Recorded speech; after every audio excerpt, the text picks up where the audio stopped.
Hey everybody, welcome back to this week's Dark Avenger Comic Book Review. And before we get into any Marvel Now books, there is one more book still from Marvel. We have Venom, issue 27, part 5 of Minimum Carnage, the Pendulum issue of Minimum Carnage. Round 3 of Scarlet Spider vs. Carnage, but not before. I don't want to give too much away because I know this is definitely one of those books I want to use. So they're cloning the Carnage and Venom symbiote so they could, so that... his name, it's probably in the beginning of the book. Marquis Radu could form an army and destroy the Microverse, or at least the Redeemer.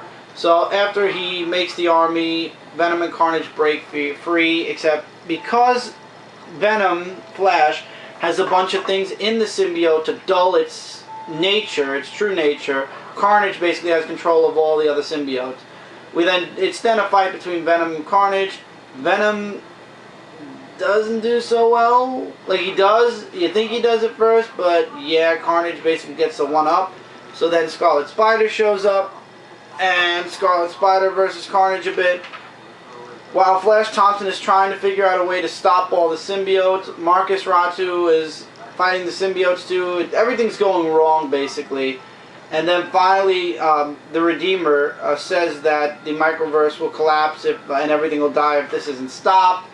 Venom tries to, Flash really tries hard to tap into the Venom symbiote, but it's just, he's not strong enough, so then he has to actually tap into all the pain in his entire life. And yeah, he eliminates a lot of the army, the Venom, Carnage, hybrid armies. And Carnage, somehow survives and slips away. He leaves the Microverse, but if he's left the Microverse, then where is Carnage? Back in the Macroverse. But Venom and Scarlet Spider are trapped in the Microverse. How are they going to get out?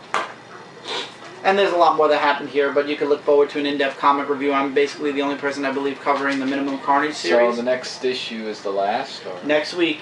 Yeah. Next Wednesday's issue is the last part, the one-shot, which is Minimum Carnage Omega. So, there's a fair amount of action in this book. I don't know. I mean, it's good. I would definitely say check it out, but even Carnage says he makes fun of Venom and Scarlet Spider. He's like, you guys are basically copies of the original. He knows that Flash Thompson isn't Eddie Brock, and he knows that Kane isn't Ben Reilly. So he's like, you guys are just really carbon copies, and yeah. And he escapes, and now it's up to Venom and Carnage to regrow themselves and stop Carnage once and for all. We all know that's not going to happen, and or it might happen, but we'll see another Carnage series probably by this time next year, if not sooner. Alright, this book is in Marvel Now. There's actually one other book that's not part of Marvel Now, but I couldn't pick a hierarchy for this, so do I want to review? Forget it. Wolverine and the X-Men issue 20. Because I like the other book better, that's why it's above it a bit. I love Wolverine and the X-Men, don't get me wrong, but the next issue was really good as well. Angel, they don't... Beast doesn't know how much time Angel has because the seed is what gave him a rebirth, and once the power within him dies, so does he. So Angel's going around trying to find new mutants to bring to the Jean Grey School of Higher Learning, and he actually meets somebody, a woman who can transform into a shark-like creature. Oh my God! But as the cover shows, there are also other people looking to recruit mutants, namely Silver Samurai and Mystique. They are trying to recruit people for Lord knows what, probably the way Magneto used to recruit people. But she says no to both of them, and Mystique doesn't take to that night kindly. She actually tries to kill the girl. The funniest scene was her biting trying to bite Mystique's head off, and yeah, it doesn't work out that way, but the girl kind of goes nuts because we all know what happens when sharks taste blood, and basically Angel saves her. We don't know how he saves her, but He basically passes out and wakes up in the Jean Grey School of Higher Learning. Spoiler alert, the girl joins the Jean Grey School. And believe it or not, that's basically the long and short version of this book. Really nothing else happens. You don't see Wolverine in this book. You don't see anybody actually Wolverine in this X-Men, book. so It's mainly an angel story. And then we see the birth of another new mutant cockroach kid, or what do you call himself? The mud bug. And it turns out that there's another gang of mutants getting together. I want to believe this is Cade Kilgore, but he looks a little bit too old to be Cade Kilgore. I could be wrong. It could be the guy from the story arc where Wolverine, from the Wolverine story, so I don't know. I'm not too fond of what's going to be coming next with the Frankenstein circus thing. Yeah, I'm not too pleased with that. And another thing that kind of turned me off a bit in this book is the fact that they made Beast look like a donkey. Oh my God, that does. He looks like a donkey. I mean, why? Why is his chin like? Why they made his like nose? This? Yeah, he sticks out like a dog. But then on the cover, they show him the right way. That's the way he should look. So, oh my God, we'll talk about a total makeover. Yeah, they kind of made Beast look kind of funny in this book. That was kind of like, I mean, if his chin got any longer, then. But other than Beast, the way Beast looked, it was a pretty good story and definitely something. It's like a little breath of fresh air between two new story, the previous story and the coming story. However, the coming story I hope is only about 2 parts long because I really don't want this. But Wolverine should be in it, like what you pointed out. He is going to be in the next issue, but the fact is I don't know how good it's going to be. But this issue was good. I would definitely say check it out. It's awesome. Really good. They're still talking about Brew. Angel wants to try to cure Brew, help out, and Hank actually says, I've got it. Beast says that he's got it under control. I'm loving Wolverine and the X-Men. The only book that's not Marvel Now that I actually stuck in between 2 Marvel Now books is The Amazing Spider-Man 697, the final part to the Goblin Wars, and you're going to want to see this part. Why? Oh, wait till you see this part. Uh-oh. There's something in this book that's going to have your eyes wide open. Tell me. Oh, we're gonna get into it. So the Goblins are fighting, and basically Pete and Max Modell are make a stronghold in the Osborn warehouse where the key, the stash of all the Goblin stuff is. Harry makes an appearance. He's under witness protection apparently. Why is his with head Stanley? shaved He's in bald? witness protection, so he had to change his appearance. Okay. And basically, in the Goblin workshop, there's a password, and if they don't have it, they die. And it turns out that Harry remembered the password, knew the password, told it to Pete, and then Pete's signal got lost, and Harry basically has to move again. But anyway, the password works. The Goblins are trying to break in, and Max and Pete have like minutes before they break in, so Pete just jumps into one of those Spidey costumes and tells Max, I pretended to be Spider-Man before, a little reference to Amazing Spider-Man issue 12. Yeah. They actually show the artwork from issue 12. And out of nowhere, Kingpin gets the machine working again. Stone gets the machine working again, actually, and Pete gets a ginormous hit of spider sense again. He's not doing too well. They threaten to kill Nora because we know that Kingsley has that drone near Nora, and actually Rhodey doesn't even care anymore. Pete goes out as Spider-Man. They believe he's Spider-Man, and fights the Goblins. Things go haywire, and let's not also forget the Doc Ock bot that's still around, the little Octobot. But in the end, Max Modell destroys the Goblins' workshop with Pete. They set the self-destruct for the place. Nora gets saved, and the Goblins basically just retreat, and Spidey makes his hasty disappearance as well. Kingpin destroys the machine because he doesn't believe it's working, because Spider-Man just destroyed the workshop. And Stone gets fired, and now will be on the run for the rest of his life. Not only from the law, but from the Kingpin. I have a feeling this is somehow going to connect into a future arc. I hope Stone isn't going to be the new Superior Spider. Oh, I hope not. Not after that. Okay. So, day is saved, and then it turns out in the medical center where Madam Web is, it turns out that an alarm sounds, one of our patients is waking up. But it's not Madam Web. It's another goblin. Are you kidding me? Norman Osborn escapes. Norman Osborn's gone. It says right here, Osborn, Norman. I know Norman, yeah. And he's gone. Norman Osborn's gone. So, and then the last page doesn't even matter at this point. Basically, so basically, Rhodey's staying the Hobgoblin, but basically 90% of his cut's going to the original. So basically, what you want to tell me was that Norman Osborn is out there somewhere again. Oh boy. Oh yeah. Oh boy. Yep. And we're like 3 issues until 700. Wow. Yeah. He's out there somewhere. Why am I not reading this? I have no idea, but I'm gonna start reading the next issue and see what's going on. It was also awesome to see Spider-Man on the glider and everything, and I knew that his identity as Peter Parker was gonna go somewhere close to the 100th issue. So we'll see. We'll see. We got the Octobot chasing him. We got Norman Osborn up and about again now. Boy, things are shaping up for 700. Haven't seen this book in a while, guys. Avengers Assemble, issue 9. It's a competition. The whole book's funny, all the way till the end. Then things get dead serious towards the end of the book. So,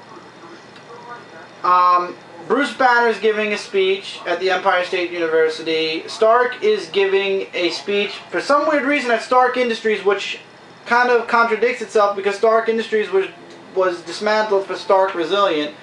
So that's kind of weird. So they're both giving speeches, except Stark has a room filled with people and Bruce Banner has a room filled with about 5 students.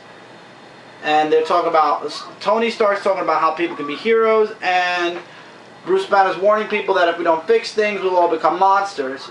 And then they meet up at Avengers Tower later. Apparently, in the Hulk story, in the final issue of the Incredible Hulk, Bruce Banner and the Hulk are now working together. Bruce Banner's not an insane cuckoo criminal anymore. And, yeah, you could see the egos between Tony Stark and Bruce Banner. So anyway, they have a mutual friend known as, oh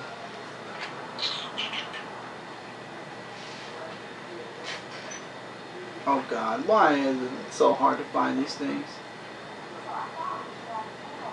Who, for what name? Sergei Sorokin, and he's friends with both Bruce and Tony, and it turns out that he's gone missing, so somehow Bruce and Tony make this into a competition. They have to put a team together. Basically the team is Hulk and Spider-Woman, Thor and Iron Man, with the other Avengers watching on, making popcorn and watching from Avenger Tower.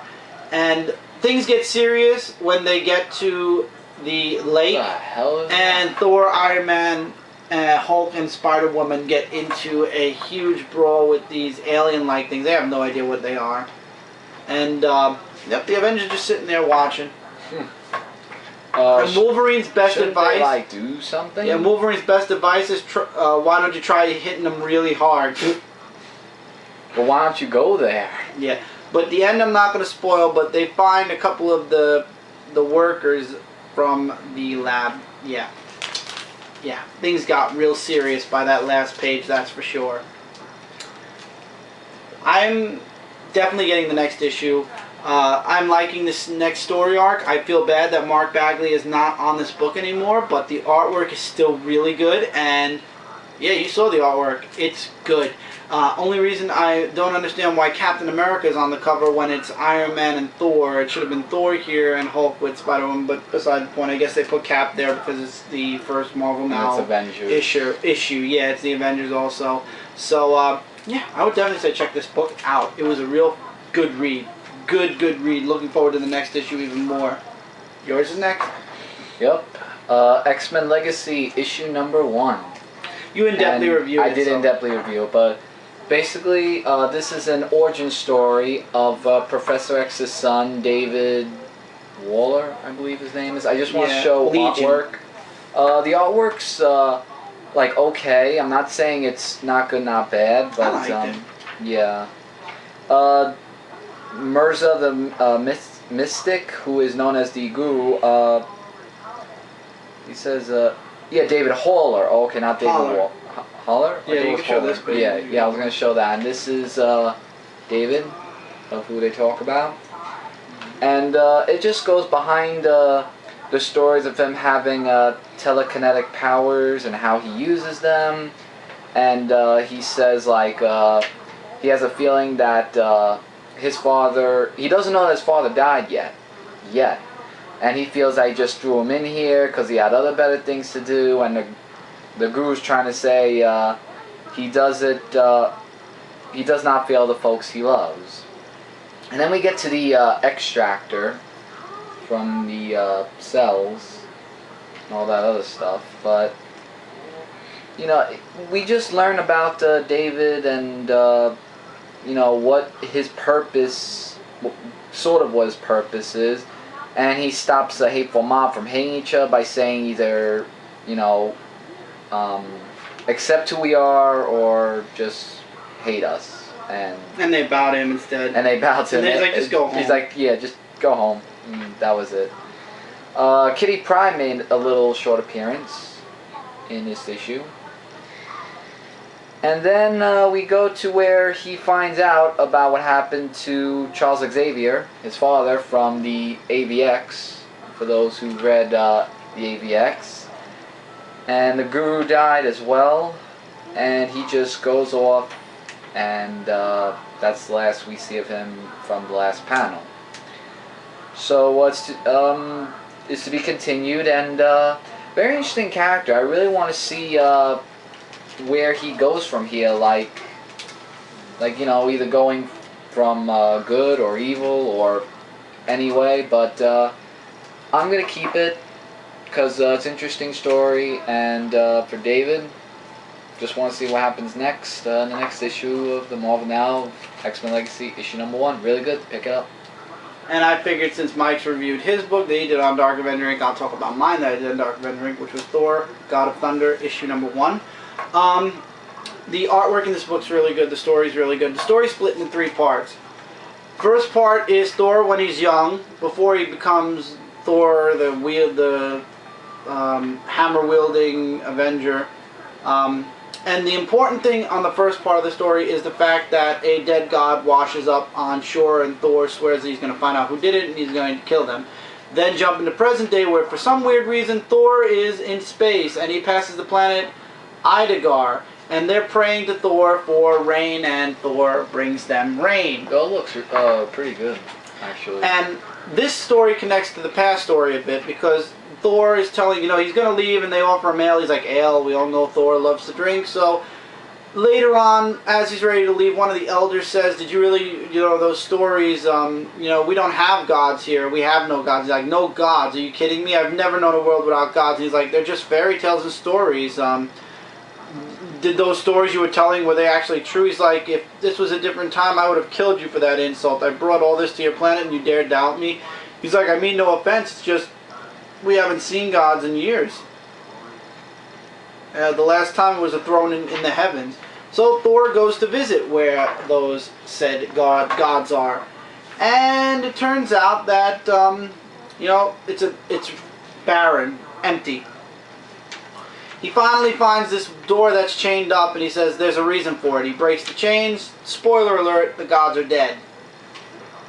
But there was no signs of a fight. There were no signs of anything. They were just brilliantly executed. And then he gets attacked by this watchdog, as he calls it. And after a couple of pages of fighting, the battle is over. He knocks down the... oh, he's still fighting the animal. But he's like, and he connects it to the past, and he mentions the name Gore, the God Butcherer. If he yet lives, one thing's for sure, more gods are going to die. So now he's going after that. I was going to say, and just like X-Men Legacy, they have AR as well. All the Marvel Now books have AR. Then we jump into the future for literally 3 pages, where in millennia in the future, Thor is the last god in existence. And apparently he didn't kill Gore, the God Butcherer, and he is now the main target of Gore, the God Butcherer. We don't see who Gore, the God Butcherer is yet. All we see is Thor coming to arms and basically fighting a legion of those watchdogs that we saw that attacked him in the present. And that's where it's to be continued. So I'm guessing that the first story arc is going to be split between Thor in 3 different periods of his life. When he's young, when he's older, and when he's super old. Apparently, I'm guessing certain type of time travel is going to have to be involved, or messages from the future to stop the God Butcherer from killing all the gods in the future. This is a prediction. As I said in my comic review on Dark Avenger Inc., I don't believe a lot of people are going to receive this book as well as it deserves to be received. It's a lot of dialogue, a lot of internal thought, and I know a lot of people halfway through the book are going to be like, is it over yet? Or, you know, they're going to get turned off and shut the book.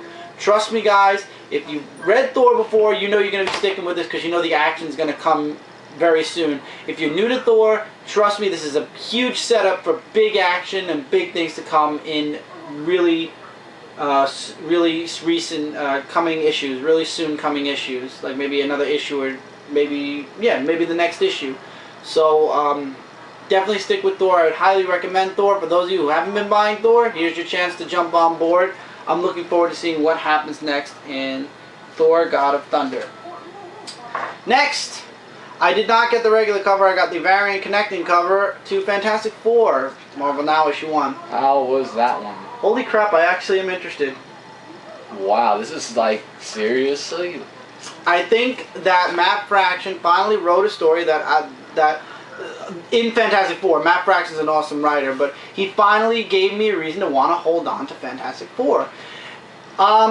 In the very beginning, we jumped to 1 year in the future. So here's your only glimpse into what's going to happen in 12 issues, apparently. Because it's gonna, if it's a year-long story arc, or if this is a year from now, I know Marvel will be seeing this around this time next year. So remember this picture, because in November 2013, we're probably going to be seeing this picture again. Maybe earlier, we never know. Or half a year. So, for some weird reason though, Franklin seems younger. His sister is younger than him. However, Franklin seems more, he acts more like the younger of the 2 siblings, because he wants his, you know, he's upset. He wants his mom. He's been having bad dreams. His mom and dad are somehow 2.66 million years ago, which somebody mentioned in a review. I noticed that that's impossible that dinosaurs exist around then unless they're in the Savage Land, because, yeah. And apparently this is the moment when everything went wrong, and you'll find out why later. Apparently Mr. Fantastic has his arm bitten, and yeah, because he's Mr. Fantastic, he doesn't have broken bones. He has this weird, it's like when you get a stretch. Yeah, when you get one of those stretch things and you rip into it. Technically, you have no bones. Yeah. So Mr. Fantastic finds a way to teleport them back to the Baxter building in the present, and right away Franklin jumps on his mother, and the younger sister is like, bad dreams again. You picked a great time to go dorking around in the future. I don't like, oh god, what's her name? I really don't like, no, not Sue. Valeria. Whatever, the sister. So Reed is exploring his wound, trying to figure out how to fix himself. Franklin actually made a statement when the Fantastic Four first arrived, and he's like, or where was it? I don't want to go into space. I just don't want to go into space, okay? Because basically he had like a premonition of what's coming, and Reed finds something out about himself and his wound. Johnny Storm's on a date, which was stupid. The Thing is on Yancey Street, and yes, I agree also, The Thing has a ton of cliche, what's the word? Is he a Boston Red Sox fan? A lot of puns. Because I see the... No, that's the Brooklyn Dodgers logo. Oh. Yeah. So he's on Yancey Street, and then Reed Richards finally comes out with it. He's like, the unstable molecules that created the Fantastic Four basically are killing Mr. Fantastic and possibly the other members of the Fantastic Four, and there's nothing he could do. And then he makes a discovery. The unknown universe is possibly where he could figure out how to cure himself and the others in the Fantastic Four of the unstable molecules and basically save them from dying. So he makes up this big BS lie that they're going into space. You know, Franklin made him think about things, and he's like, we should go on this one huge class trip thing. And Yeah, so they're going into space for an entire year, and he's making it look like a road trip, but really he wants to go into the unknown space and find a way to cure himself and the other Fantastic Four members. But they leave you off with the beginning of FF. They need replacements. So they're going to choose one of them for replacements, or? Yeah. I think it should be Spider-Man. One or two of them actually are replacements. Should be Spider-Man, maybe. Yeah, it should be, but one of them. It's not going to be. Mike, we know who's going to be in the FF. Oh, you're talking about the... Yeah. Oh, I thought you were talking about something else. I'll tell you guys what I thought more about Fantastic Four #1 in the next part, because apparently we only have 2 minutes left, and there is no way I'm going to get into this next book in 2 minutes. So we're going to the third part? Yeah, we're going to have to go into the third part after all. Apologies, guys. Had a lot to talk about this week. This was a huge week. Mike actually said, Mike Spider-Slayer mentioned that this was going to be a huge week in comics, and it is. Next week's a little bit lighter, so we'll see how next week goes. We kind of went a little bit far in this review, so see you guys in the next part. Sorry, guys. 3 parts this week.